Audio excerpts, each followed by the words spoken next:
Okay if अब anyone okay come अब in हम सर से FEA. बात करेंगे। आइए चलिए बात करते हैं सर से।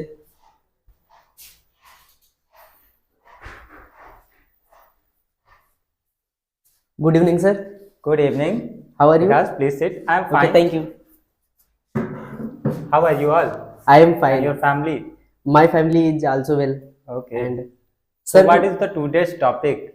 टुडेज टॉपिक मेरा ये है, आई विल स्पीक मिक्सअप, ये है कि आप जैसे यहाँ पर फैसिलिटेट करते हैं स्टूडेंट्स को, स्पेशली मतलब ये एक डेवलप्ड एरिया नहीं है, रूरल एरिया है। तो जैसा हम सभी जानते हैं, तो इस एरिया में क्या होता है कि अभी स्टूडेंट सीख रहे होते हैं, यहाँ पर इतनी ज़्यादा प्रायोरिटी नहीं दी जाती है इंग्लिश सीखने को।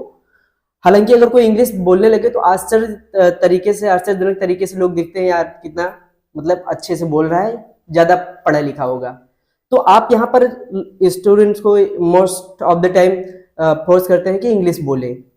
तो हम ये जानना चाहेंगे क्या प्रॉब्लम्स आ रही हैं स्टूडेंट्स को मतलब कि सिखाने में, वो चीज़ें आपसे जानना चाहेंगे।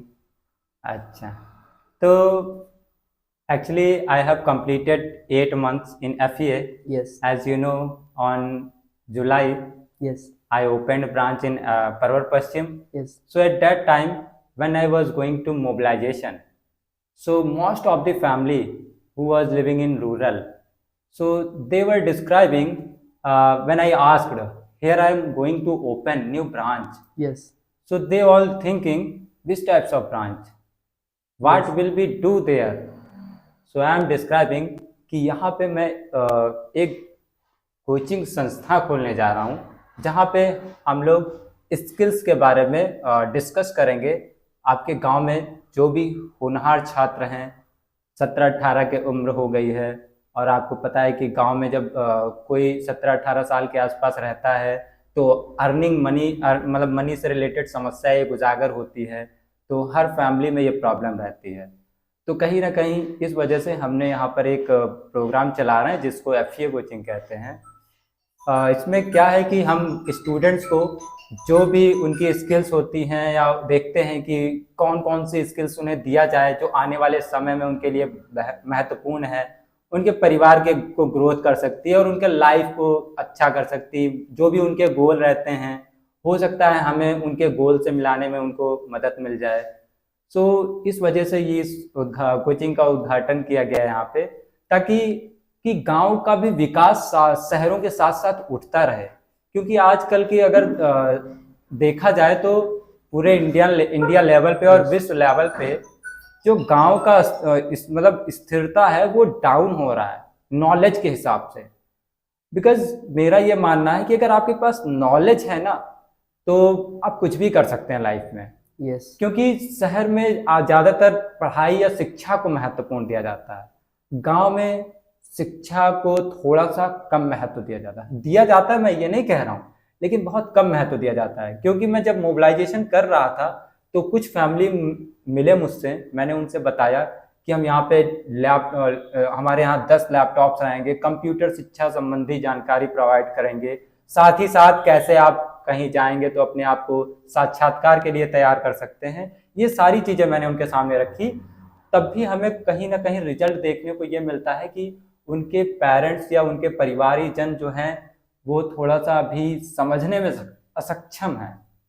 तो ये सारी चीज़ है। तो उन्होंने सीधा हमसे उस समय कहा कि कभी पढ़े ही नहीं और घर का काम इतना है, इसी में व्यस्त रहेंगे तो कहाँ पढ़ने जाएंगे। तो मैंने उनसे एक बात भी पूछी, ठीक है, क्या आप खुद अपने नज़रिए से देखिए, आपने इतनी लाइफ जी हुई है कि आपको क्या लगता है कि हमारे बच्चे भी हमारी तरह जीवन काटें या हमसे कुछ अच्छा करें? सब हर माता पिता का सपना होता है। तो इस तरह मैंने वहाँ पे बातें की तो कुछ पेरेंट्स बहुत मोटिवेट हुए, कहने लगे नहीं आप जो काम कर रहे हैं बहुत अच्छा है, वाकई सीखना चाहिए लोगों को। तो कुछ पेरेंट्स तो मोटिवेट हुए, बट कुछ पेरेंट्स जो हैं वो डायरेक्ट कहने लगे कि हमारे यहाँ गांव में बहुत काम होता है। इस वजह से वो कहीं ना कहीं हताश हो गए। यस सर, मैं ये कह रहा था कि जैसे कि इंडियन देखा जाए, इंडिया में जो कल्चर है, तो इंडिया में मल्टी लैंग्वेज वाला सिस्टम है कि यहाँ पर बहुत सारी लैंग्वेज है। मराठी हो गए, गुजराती हो गए, कन्नड़ हो गए, मलयालम हो गए, एक्स्ट्रा एटसेट्रा एटसेट्रा, तो बहुत सारी लैंग्वेज है। अगर हम फॉरेन कंट्रीज में देखें तो वहाँ पर स्पेशली एक लैंग्वेज होती है, इंग्लिश होती है, इंग्लिश की दूसरी वैरायटी होती है, ठीक है। तो हमारे यहाँ अगर इंडिया में देखा जाए तो इंडिया का जो साउथ एरिया है वहाँ पर इंग्लिश को ज़्यादा प्रायोरिटी दी जाती है मोर देन जो इधर क्या कहते हैं, ये उत्तर भारत।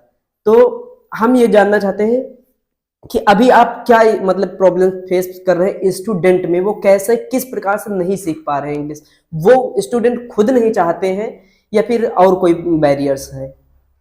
हाँ, आपका क्वेश्चन बहुत अच्छा है। तो इस पर मैं यही कहना चाहूँगा कि आजकल ये जो मोबाइल का प्रचलन चला है, तो होता क्या है कि माता पिता जब तक केयर करते हैं तब तक तो ठीक है। अगर माता पिता केयर नहीं करते हैं तो बच्चे, मोबाइल एक साइंस है। साइंस मीन्स अगर आप साइंस के साथ पॉजिटिव वे में जा रहे हैं तो आपको चीजें सकारात्मक मिलेंगी, आप ग्रोथ करेंगे। अगर साइंस के साथ वही चीजें आप मतलब नकारात्मक सोच रहे हैं तो आपको नेगेटिव थे मिलेंगी, तो आप डाउन होंगे अपनी लाइफ में। तो ऐसा नहीं है, साउथ और नॉर्थ की बात है। साउथ में भी बहुत सी जगह आप जाएंगे देखेंगे अभी शिक्षा का प्रणाली बहुत ठप है। कुछ ऐसे राज्य हैं जैसे केरल, कर्नाटका, चेन्नई, कुछ ऐसे सिटी और राज्य हैं जो बहुत आगे निकल रहे हैं। रीजन यही है कि वहाँ की जो लोगों की मानसिकता होती है वो डेवलप होती है। वहाँ पे लोग एक मतलब छोटी से छोटी प्रॉब्लम है तो उसके बारे में सोचते हैं या हमारा फ्यूचर क्या होगा। लेकिन आजकल ज़्यादातर जब से मोबाइल का प्रचलन ज़्यादा हो गया तो इसमें ये प्रॉब्लम आती है कि हम सोच ही नहीं पाते हमारा फ्यूचर क्या है या हम फ्यूचर बना किस में सकते हैं। हाँ, ऐसा नहीं है, कुछ लोग हैं मोबाइल के आने से अपना फ्यूचर देख पा रहे हैं एज लाइक ट्विटर पे, यूट्यूबर पे, बट साथ ही साथ उनको पॉजिटिव वे में चलना होगा। yes, अगर वो अपना समय ज़्यादा वेस्ट कर रहे हैं ऐसे जगह पे जहाँ पे उनको गोल नहीं मिल रहा है, जहाँ पे उनको मकसद नहीं मिल रहा है, तो कहीं ना कहीं मेरा मानना है तो उनको सबसे पहले अपने मकसद को पता करना चाहिए। मकसद को पता करने के लिए उनको अपना कुछ स्ट्रेटजी बनानी होगी ताकि वो अपने लाइफ में उठ सके और आगे बढ़ सके। क्या कुछ यहाँ पर जो स्टूडेंट हैं उनमें इम्प्रूवमेंट हुआ है इंग्लिश स्पीकिंग को लेकर?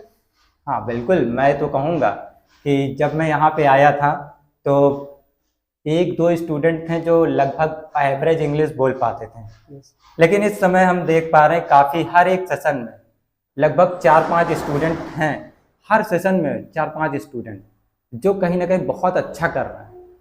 अगर वो अपनी लाइफ को में इसी तरह मतलब कंटिन्यू रखते हैं, रियली मैं बता रहा हूँ, ये जो इंग्लिश है ना, इंग्लिश ठीक है मानते हैं एक लैंग्वेज है, लेकिन इंग्लिश लैंग्वेज की इस समय डिमांड है। आपको पता है अगर इंग्लिश लैंग्वेज के साथ आप यूट्यूब पे भी कुछ वीडियोस बनाते हैं तो भी लोग देखना पसंद करेंगे, क्योंकि आपको सुनना पसंद करेंगे, क्योंकि इंग्लिश लैंग्वेज की रिस्पेक्ट होती है आजकल। आप कहीं भी जाइए, आप देश विदेश के बाहर में भी जाएंगे तो अगर आपकी इंग्लिश अच्छी है तो आपसे लोग पार्टिसिपेट करना चाहेंगे, बातें करना चाहेंगे और अट्रैक्शन अच्छा होता है। तो उस हिसाब से यहाँ के जो स्टूडेंट्स हैं काफ़ी ग्रो हुए हैं, इतने अच्छे अच्छे लेसन्स आए हैं, उन्होंने सीखे हैं, उनके साथ प्रैक्टिस की, debate activity, group discussion activity, तो इससे वो कहीं ना कहीं अपने अंदर से एक इनर स्ट्रेंथ नाम की एक थिंकिंग स्किल्स होती है उसको उन्होंने डेवलप किया है। जिस वजह से वो अपने सक्षम को, अपने गोल को देख पाने में सक्षम है। और आई विश, मुझे विश्वास है कि वो आगे निकलेंगे और अपने गांव में अपने गांव का नाम रोशन करेंगे, ना ही पूरे सिटी में बल्कि एक दिन वर्ल्ड में। Yes, I am also your student and I have seen that before the joining the FEA classes I was speaking English little bit fine, but now I have improved my English in speaking pronunciation. Just like many words I remember that before the time I was speaking pronunciation wrong. Now I have confidence to speak the right pronunciation many words. One word I have remembered, because right before the joining class I was speaking because, right, and many things, pronunciation I had speaking pronunciation. In this many words I have improved in FEA class. So I am glad to tell you that I am improving myself. And many students I have also watch that at that time when he or she joined FEA, at that time not is able to speak in English, and now he is able to speak in English, just like Sumnetri. First I noted note, and other things are